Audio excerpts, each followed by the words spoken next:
क्या आपने देखा उस शख्स को जो इंसाफ होने को जुटलाता है।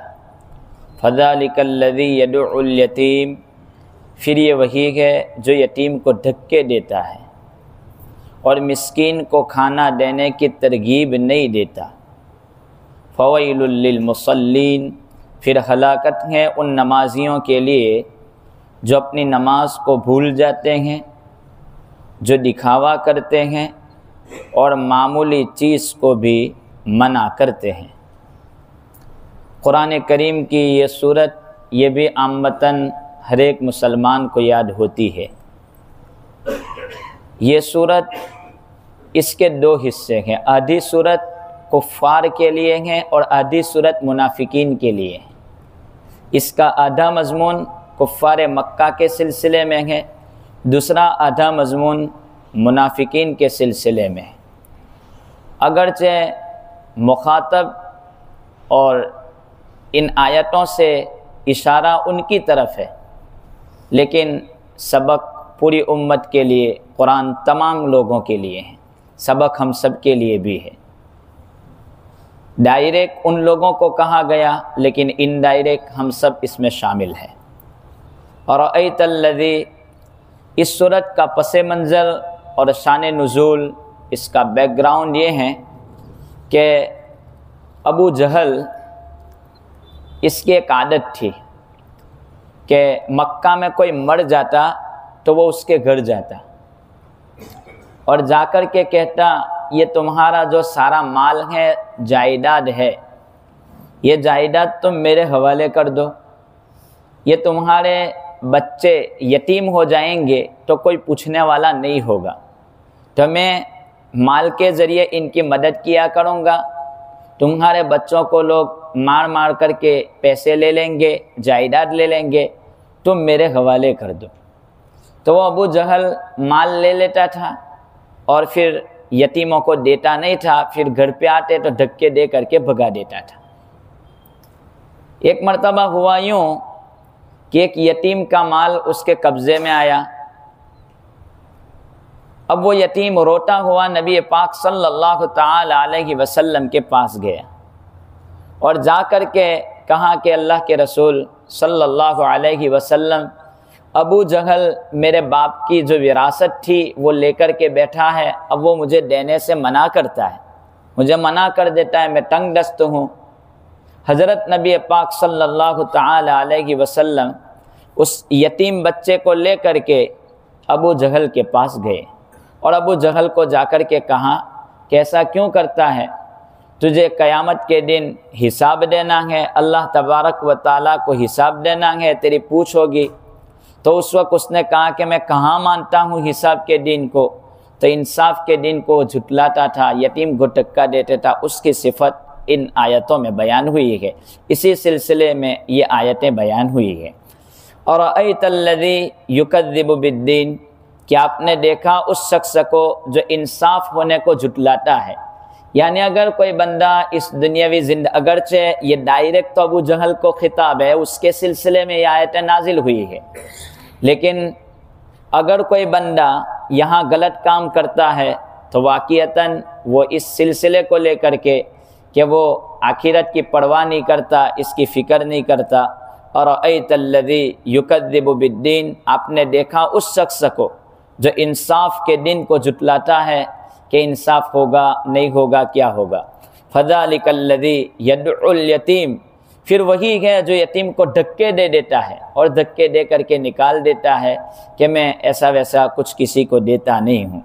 वला यहुद्दु अला तआमिल मिस्कीन, और मिस्कीन को खाना देने की तरगीब नहीं देता, यानी खुद तो क्या देता, लोगों को भी मना कर देता कि देने की कोई ज़रूरत नहीं है, इसका कोई फल कोई फ़ायदा तुमको मिलने वाला नहीं है। यानी बुखला में भी आला दर्जा। बकील भी 3 किस्म के होते हैं। एक बकील वो होता है जो तीसरे नंबर का होता है कि वो आदमी जो खुद तो खाता है, किसी को देता नहीं है, ये तीसरे नंबर पर है। दूसरे नंबर का बकील इससे कुछ ऊपर है कि जो न खुद खाता है न किसी को खिलाता है, ये दूसरे नंबर का। और पहला नंबर जिसके 100 में से 101 नंबर आवे वो वकील है, न खुद खाता है न किसी को खिलाता है, और अगर कोई खिलाता है तो उससे भी उसके दिल को तकलीफ़ होती है कि ये क्यों खिलाता है, ये क्यों लोगों को देता है, इससे भी इसको तकलीफ़ होती है। तो ये आला दर्जा कि वला यहुद्दु अला तआमिल मिस्कीन, न खाता है न खिलाता है और न किसी को देता है, तो भी कोई किसी को देता है तो भी उसको तकलीफ़ होती है, तो ये नहीं होता है। फ़वाइलुल लिल, ये मजमून था अबू जहल के सिलसिले में और कुफ़ार के सिलसिले में। अब यहाँ से जो मजमून चलता है वो मुनाफिकीन के सिलसिले में, कि मुनाफिकीन की आदत ये होती है फ़वाइलुल लिल मुसल्लीन अल्लज़ीना हुम अन सलातिहिम साहून अल्लज़ीना हुम युराऊन व यमनऊनल माऊन। ये मुनाफिकीन की आयत बयान की है। फ़वाइलुल लिल मुसल्लीन के वो लोग हलाकत हैं उन नमाजियों के लिए जो अपनी नमाज को भूल जाते हैं, अपनी नमाज में सुस्ती करते हैं। नमाज ये इस्लाम का इतना अहम रोल है, इतनी अहम बुनियाद है कि जिस पर इस्लाम की बुनियाद को कायम किया गया है। कुरान ने अहादीस में इस सिलसिले में आया है अस्सलातु इमादुद्दीन। हज़रत उमर रज़ी अल्लाह ताला अन्हु जब अपने कारकुनों को ख़त लिख करके भेजते तो उसमें ये बात होती थी कि नमाज का एहतिमाम पहले नंबर पर होना चाहिए। अगर नमाज का एहतिमाम नहीं है तो उसके ये काम में कोई फजीलत नहीं हो सकती। सुतून का क्या मतलब है? सुतून पर पूरी बुनियाद कायम होती है।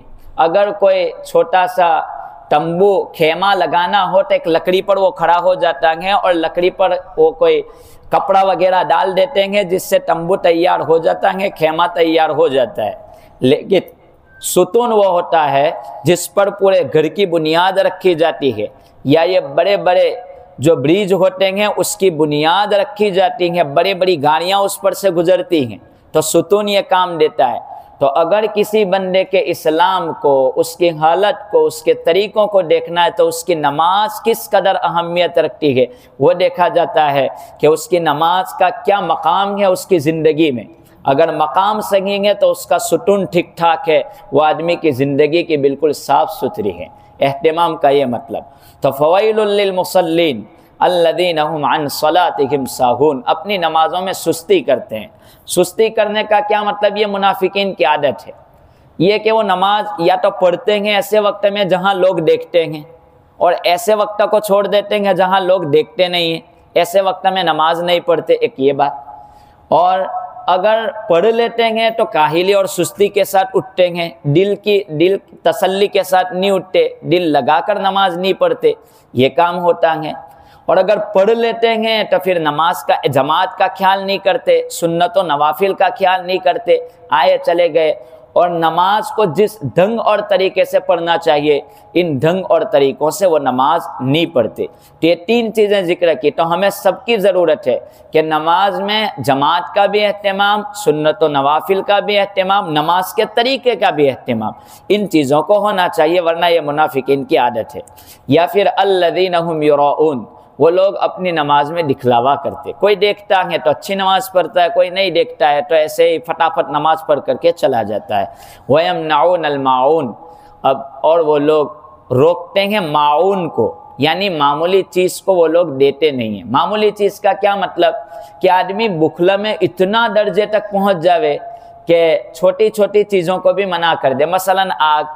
माउन का तर्जमा उलमा ने लिखा है 3 चीज़ें। हज़रत नबी पाक सल्लल्लाहु अलैहि वसल्लम से पूछा गया माउन क्या चीज़ है, तो कहा माउन पानी, आग और नमक, ये 3 चीज़ें हैं। हालांकि ये 3 चीज़ों में कोई कीमत ज़्यादा खर्च नहीं होती। नमक मामूली किसी को मिल जावे तो उसकी हादी पूरी तैयार हो जाती है, और अगर पानी किसी को मिल जावे तो किसी की जान बच सकती है, और अगर आग मिल जावे तो हांडियाँ पक जाती हैं, कितनी सारी काम आग मिल जाती हैं उस बंदे को। तो ये तो मामूली चीज़ें हैं। ऐसी चीज़ को भी कोई बखील मना कर दे कि मैं तो नहीं दे सकता, तो ये इंतहा है। इसमें एक और सूरत है कि जो बंदा नमाज का एहतमाम करता है, पाबंदी करता है, तो उसमें भी यह आदत आला दर्जे पर होती है कि वो इन चीज़ों की तरफ ज़्यादा तवज्जो नहीं करता, वो सखी भी होता है। जो नमाज एहतमाम के साथ पढ़ता है उसमें सखावत भी होती है। जो नमाज एहतमाम के साथ पढ़ता है तो मामूली मामूली चीज़ों पर के काम भी उसके बेहतर होते हैं। वयमनाउन अलमाउन, ये चीज़ होती है। तो ये दोनों चीज़ें हमारे लिए हैं कि हम आखिरत के दिन पर यकीन भी करें और नमाज़ों का एहतमाम और पाबंदी भी करें। ये सूरत है। आगे की सूरत है इन्ना अतैनाकल कौसर फसल्लि लिरब्बिका वन्हर इन्न शानिअका हुवल अबतर। बेशक हमने आपको कौसर अता की। इन्ना अतैनाकल कौसर, हमने आपको कौसर अता की। फसल्लि लिरब्बिका वन्हर, इसलिए आप अपने रब के लिए नमाज पढ़िए और कुर्बानी कीजिए। इन्न शानिअका हुवल अबतर, यकीनन आपका दुश्मन वही दुम कता हुआ है, दुम बुरीदा है। ये सूरत कुरान करीम की सबसे छोटी सूरत है। इन्ना अतैनाकल कौसर। हजरत नबी करीम सल्लल्लाहु ताला अलैहि वसल्लम के सामने कुफ्फार को चैलेंज किया गया था कि कुरान की एक आयत भी आप बना करके लाओ, वो नहीं बना सके थे। जब ये सूरत उतरी तो एक रिवायत के मुताबिक ये है कि हजरत अली को हुजूर ने ये सूरत लेकर के भेजा था, ये छोटी सी, कि जाओ इसको काबतुल्लाह पर लटका दो और चैलेंज करो कि जो कोई इस सूरत के मुकाबले में कुछ लेकर के आवे उसको कह दो कि ये चैलेंज है, कुरान की इस सूरत के मुकाबले में आप अपना कलाम पेश कर दो। तो मक्का में एक आदमी था कि जो आदमी बुलूगत के बाद से लेकर इतना फसीह बलीग था, इतनी बेहतरीन उसकी ज़बान थी कि एक अल्फाज को वो डबल नहीं लाता था। इतनी फसाहत में उसका अव्वल नंबर था कि उसकी ज़बान में कोई लफ्ज़ उसने जिक्र कर दिया कोई कलाम के लिए तो वो बात करता था तो उसको कभी डबल जिक्र नहीं करता था, इतनी फसाहत थी। वो बंदा भी पहुंचा। इसी तरह एक बंदा था लबीद। लबीद के सिलसिले में कहते हैं कि वो शायरों का बाप था और इतना बेहतरीन शायर था मक्का में लबीद कि अगर उस वक्त लोग यूं कहते थे कि लबीद अगर कोई बात बोले, शेर बोले या कोई कलाम करे तो आप उसको लिख लो, उसी वक्त लिख लो, ये कलाम फिर आपको नहीं मिल सकता। इतना मशहूर शायर था और इतना ज़बरदस्त। फिर दूसरी बात ये कहते थे कि अगर आपके पास कलम नहीं है तो आप नेज़े से लिख लो, आपके पास जो नेज़ा है उससे लिख लो, किसी भी तरह आप लिख लो इसको। और अगर कुछ भी नहीं है आपके पास लिखने के लिए तो आप अपने जिस्म पर कुछ लगा दो जिससे खून निकल जावे, जिस्म को जख्मी कर दो, खून निकल जावे। जब खून निकले तो उस खून से आप लिख लो, उसका कलाम फिर आपको नहीं मिलने वाला। ऐसा ज़बरदस्त शायर। वो आया काबतुल्लाह के सामने, वो खड़ा हुआ लबीद, और लबीद खड़ा रह करके बराबर देखता रहा। इन्ना अतैनाकल कौसर फसल्लि लिरब्बिका वन्हर इन्न शानिअका हुवल अबतर। बराबर इसमें मशगूल हो गए कि कुरान क्या कहता है। जब इसने लगातार इसको देखा, देखने के बाद कहा कागज़ लाओ कि मुझे किरतास कागज़ चाहिए। तो लोग कहने लगे कुफ्फार कि आज काम बन गया, आज लबीद कुछ करके दे देगा, आज इसके मुकाबले में कुछ ला करके दे देगा। फिर उसने इन्ना अतैनाकल कौसर ये पूरी सूरत लिखी। ये 3 आयतें उस बंदे ने लिखी। लिख करके नीचे लिखता है ये अल्लाह, ये किसी मखलूक का कलाम नहीं है, वल्लाही ये खुदा का कलाम है। वे लिख करके ख़त्म कर दिए। खुलासा कलाम ये कि कुरान के मुकाबले में कोई बदल नहीं है। कुरान एक ऐसी चीज़ है जिसको फरिश्ते नहीं पढ़ सकते। अल्लाह तबारक व ताला ने इस उम्मत को ये मकाम दिया है। सिर्फ हज़रत जिब्राईल अलैहिस्सलातु वस्सलाम कुरान पढ़ सकते थे, वो भी हुजूर को सुनाने आते थे और हुजूर के साथ रमज़ान में दौड़ किया करते थे, वरना कोई फरिश्ता कुरान करीम को नहीं पढ़ सकता है। अल्लाह तबारक व ताला ने इस उम्मत को ये मकाम दिया है कि वो कुरान आसानी के साथ पढ़ सकते हैं। अल्लाह हमें इसकी तिलावत की शब रोज़ तौफीक अता फरमाए। इन्ना अतैनाकल कौसर फसल्लि लिरब्बिका वन्हर इन्न शानिअका हुवल अबतर। ये तो हुई ये बात। अब इसका शान नुज़ुल क्या है, इस सूरत का पसे मंज़र क्या है, ये सूरत कौन से मौके पर कौन से वक्त में नाजिल हुई। इस सूरत में 3 चीज़ें हैं, समझने की है। छोटी सी सूरत है लेकिन बहुत बड़ा मकाम है। और अरअयतल लज़ी के कंपेयर में है ये पूरी सूरत। ये दोनों के मजमून हम देखेंगे तो एक दूसरे के बिल्कुल मुखालिफ दोनों कंपेयर में है, समझें। ये असल में ये सूरत का नुज़ूल ऐसे वक्त में हुआ है, ये सूरत ऐसे वक्त में उतरी है कि हज़रत नबी पाक सल्लल्लाहु ताला अलैहि वसल्लम की औलाद दो किस्म की थी, एक तो लड़कियां और लड़के। लड़कियां तो आपकी ज़िंदा रहीं और वो लड़कियों वाला ख़ानदान तो आज तक दुनिया में है और क़यामत तक रहेगा। सैयद ख़ानदान जिसको हम कहते हैं कि हुजूर का ये ख़ानदान चला। और हज़रत नबी पाक सल्लल्लाहु अलैहि वसल्लम का लड़कों वाला ख़ानदान, हज़रत नबी पाक सल्लल्लाहु अलैहि वसल्लम, तो वो ज़िंदा आपके लड़के रहे नहीं। आपके 3 लड़के जो हुए थे वो तीनों लड़के बचपने में इंतकाल कर चुके। तैयब, ताहिर, कासिम ये इंतकाल कर चुके। फिर उनके लक़ब भी अलग अलग मिले थे। अबुल कासिम कहते थे हुजूर सल्लल्लाहु अलैहि वसल्लम को इसके खिताब से, खैर जो भी हो। तो इनका इंतकाल हो चुका, तीनों बेटों का बचपने के आलम में। तो कुफ़ार मक्का इसमें ख़ास तौर पर आस इब्न वाइल ये नबी पाक सल्लल्लाहु ताला अलैहि वसल्लम के सिलसिले में ज़बान खोलता था और वो यूँ कहता था कि हज़रत दुम बुरीदा है, दुम कटे हुए हैं, यानी मोहम्मद की नस्ल अब ख़त्म हो जाएगी। क्योंकि कुफ़ार में ये आदत थी कि जब किसी के यहाँ लड़की पैदा होती तो मुँह चढ़ाते थे और लड़का पैदा होता तो वो लोग यूँ कहते थे कि अब ये इंसान की नस्ल चलेगी, यानी यहाँ से इसकी नस्ल ख़त्म नहीं होगी, अब इसका ख़ानदान तो आगे चल रहा है।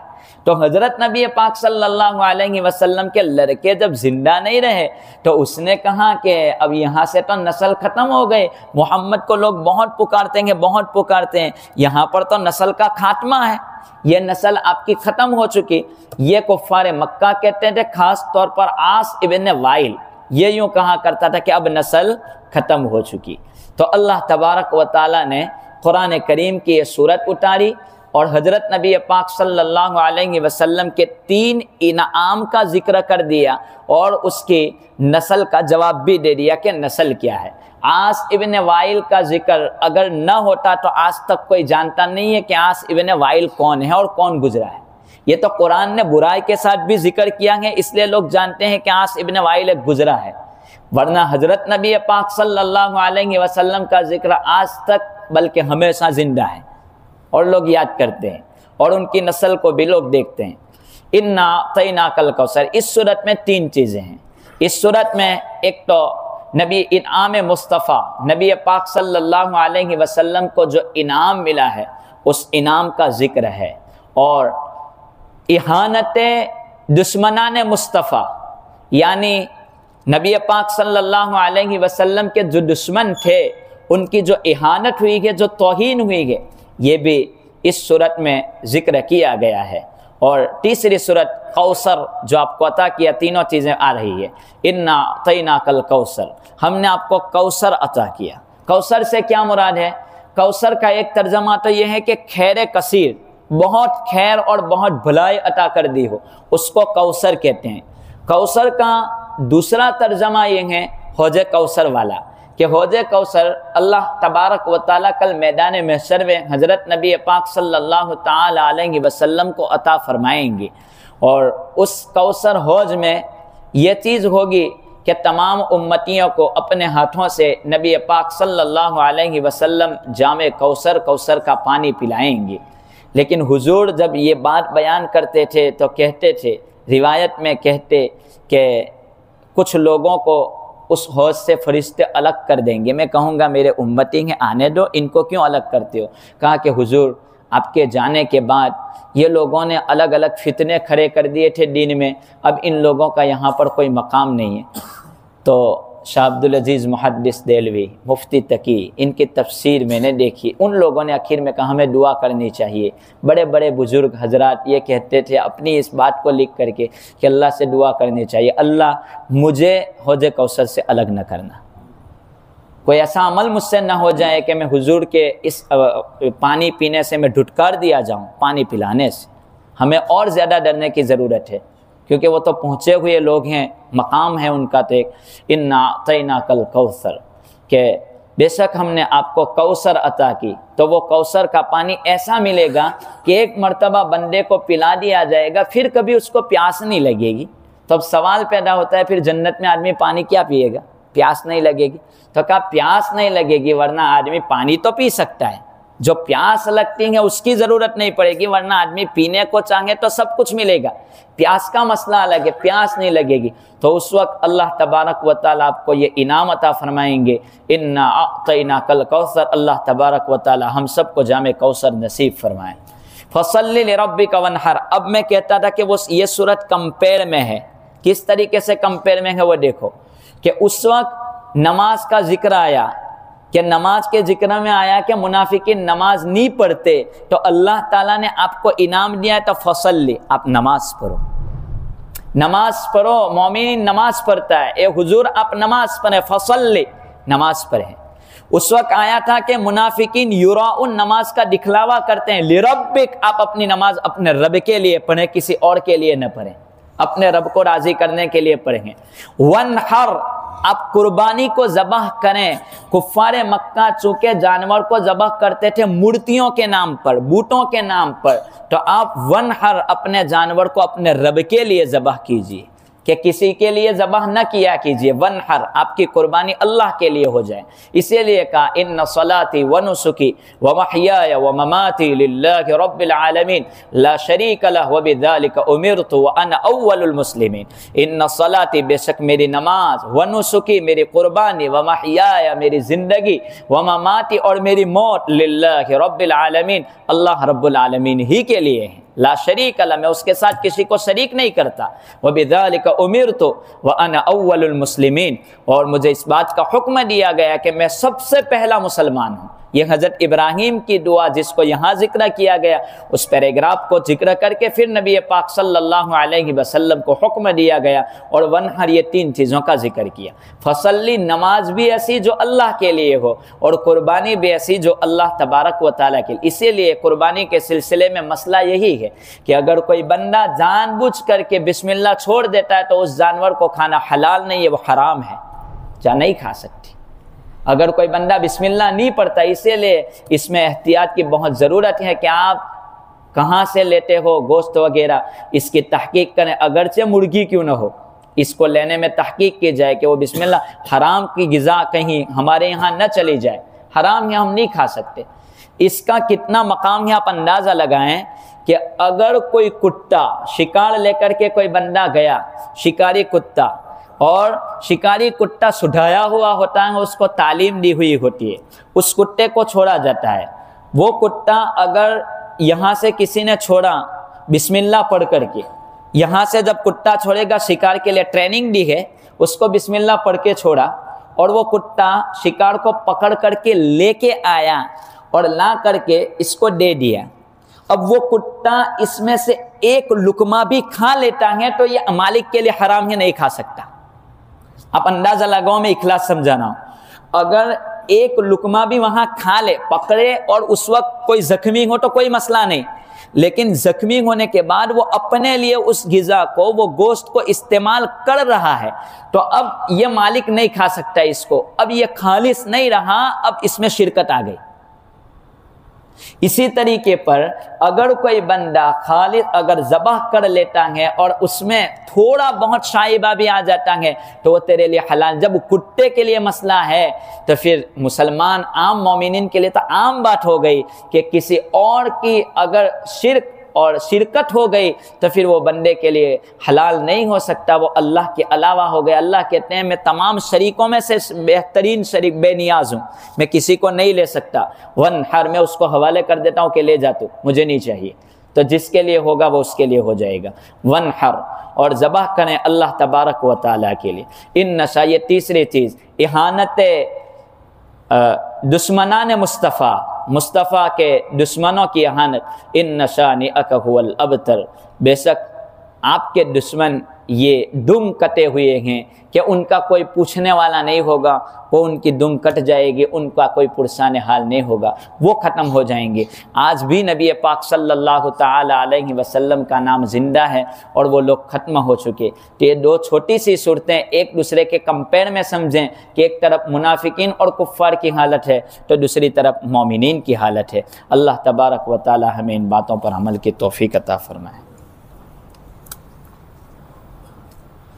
अल्लाहुम्म सल्लि अला सय्यिदिना मुहम्मद व अला आलि सय्यिदिना मुहम्मद व बारिक व सल्लिम। अल्लाहुम्म सल्लि अला सय्यिदिना मुहम्मद व अला आलि सय्यिदिना मुहम्मद व बारिक व सल्लिम। अल्लाहुम्म सल्लि अला सय्यिदिना मुहम्मद व अला आलि सय्यिदिना मुहम्मद व बारिक व सल्लिम। ला मल्जा व ला मंजा मिनल्लाहि इल्ला इलैहि, ला मल्जा व ला मंजा मिनल्लाहि इल्ला इलैहि, ला मल्जा व ला मंजा मिनल्लाहि इल्ला इलैहि। बिस्मिल्लाहिर रहमानिर रहीम। अलम नशरह लक सदरक व वदअना अन्क विज़रक अल्लज़ी अन्क़द ज़हरक व रफ़अना लक ज़िक्रक फ़इन्न मअल उसरि युस्रन इन्न मअल उसरि युस्रा फ़इज़ा फ़रग़त फ़ंसब व इला रब्बिक फ़र्ग़ब। बिस्मिल्लाहिर रहमानिर रहीम। अलम नशरह लक सदरक व वदअना अन्क विज़रक अल्लज़ी अन्क़द ज़हरक व रफ़अना लक ज़िक्रक फ़इन्न मअल उसरि युस्रन इन्न मअल उसरि युस्रा फ़इज़ा फ़रग़त फ़ंसब व इला रब्बिक फ़र्ग़ब। बिस्मिल्लाहिर रहमानिर रहीम। अलम नशरह लक सदरक व वदअना अन्क विज़रक अल्लज़ी अन्क़द ज़हरक व रफ़अना लक ज़िक्रक फ़इन्न मअल उसरि युस्रन इन्न मअल उसरि युस्रा फ़इज़ा फ़रग़त फ़ंसब व इला रब्बिक फ़र्ग़ब। ला मल्जा व ला मंजा मिनल्लाहि इल्ला इलैहि, ला मल्जा व ला मंजा मिनल्लाहि इल्ला इलैहि, ला मल्जा व ला मंजा मिनल्लाहि इल्ला इलैहि। अल्लाहुम्मा सल्लि अला सय्यिदिना मुहम्मद व अला आलि सय्यिदिना मुहम्मद व बारिक व सल्लिम। अल्लाहुम्मा सल्लि अला सय्यिदिना मुहम्मद व अला आलि सय्यिदिना मुहम्मद व बारिक व सल्लिम। अल्लाहुम्मा सल्लि अला सय्यिदिना मुहम्मद व अला आलि सय्यिदिना मुहम्मद व बारिक व सल्लिम। बिस्मिल्लाहिर रहमानिर रहीम। अल्लाहु ला इलाहा इल्ला हुवल हय्युल क़य्यूम व आनतिल वुजूहु लिल हय्यिल क़य्यूम। अल्लाहुम्मा सल्लि अला सय्यिदिना मुहम्मद व अला आलि सय्यिदिना मुहम्मद व बारिक व सल्लिम। या रब्बि सल्लि व सल्लिम दाइमन अबदा अला हबीबिका खैरिल खल्क़ि कुल्लिहिम। अल्लाहुम्मा सल्लि अला सय्यिदिना मुहम्मदिन बिअददि कुल्लि दाइन व दवाइन व बारिक व सल्लिम। या रब्बि लकल हम्द कमा यंबग़ी लिजलालि वजहिका व अज़ीमि सुल्तानिक। ला इलाहा इल्ला अंत सुब्हानक इन्नी कुन्तु मिनज़ ज़ालिमीन। या अरहमर राहिमीन, या अरहमर राहिमीन, या अरहमर राहिमीन। आप ही के फजलो करम से रोज़े अदा हुए, मौला करीम तरावी हुई, कुरान की तिलावत हुई, दूसरी इबादतें अंजाम दी गई। मौला करीम तो इसको कबूल फरमा ले। मौला करीम तेरा ही फ़ज़ल रहा, तूने रमज़ान जैसा मुबारक महीना हम सब को अता कर दिया। मौला करीम जैसी कदर करनी चाहिए वैसी तो नहीं हो पाई, लेकिन आप ही के फजलो करम से कुछ इबादतें हो चुकी। मौला तो इसको कबूल फरमा ले। मौला इसकी हमारी गलतियाँ दरगुज़र फरमा दे, हमारी नेकियां कबूल फरमा ले। मौला करीम ये रमज़ान मग़फ़िरत का ज़रिया बना, तेरी रहमत का ज़रिया बना, रहमत के नुज़ूल का ज़रिया बना दे। मौला करीम तेरी रहमत के सहारे हमारी मग़फ़िरत का ज़रिया बनाकर जन्नत में दाखिले का ज़रिया बना दे, जहन्नम से बचाव का ज़रिया बना दे। मौला करीम हमारे वालिदैन, असातिज़ा, रिश्तेदार, उसूलियीन, फ़ुरूइयीन, करीबी बईदी तमाम तर लोगों की मग़फ़िरत फरमा दे। मौला करीम जिन लोगों ने दुआओं के लिए कहा, हर एक की हर जायज़ तमन्ना पूरी फरमा। मौला इस महीने की खैर से किसी भी मुसलमान को महरूम न फरमा।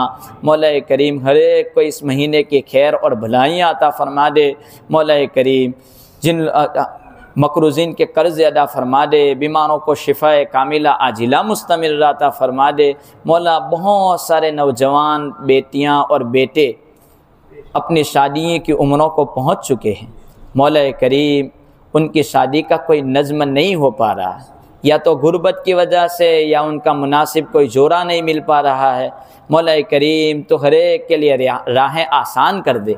मौला करीम उम्मत इर्तिदाद की तरफ जा रही है, मौला उम्मत की इर्तिदाद से हिफाजत फरमा, मुर्तद होने से हिफाजत फरमा।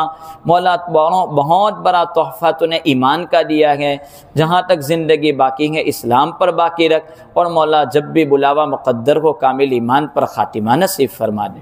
मौला हमारी ये दुआएं महज़ आफ़ी के फ़ज़ल व करम से नबी पाक सल्लल्लाहु ताला अलैहि वसल्लम के सदक़े तुफ़ैल में और आपके बरगुज़िदा और नेक बंदों के सदक़े में, हाज़रीन में और माँ बहनों में जो भी आपका नेक बंदा या बंदी ज़िंदगी का कोई तो अमल तुझे राज़ी करने के लिए किया होगा, उस अमल के सदक़े में उसकी ज़िंदगी भर के आमाल के बदले में आमीन पर अब तक की हमारी तमाम तर दुआएं कबूल फरमा ले। सल्लल्लाहु ताला अला खैर खल्क़ि मुहम्मद व अला आलिहि व अस्हाबिहि अजमईन बिरहमतिक।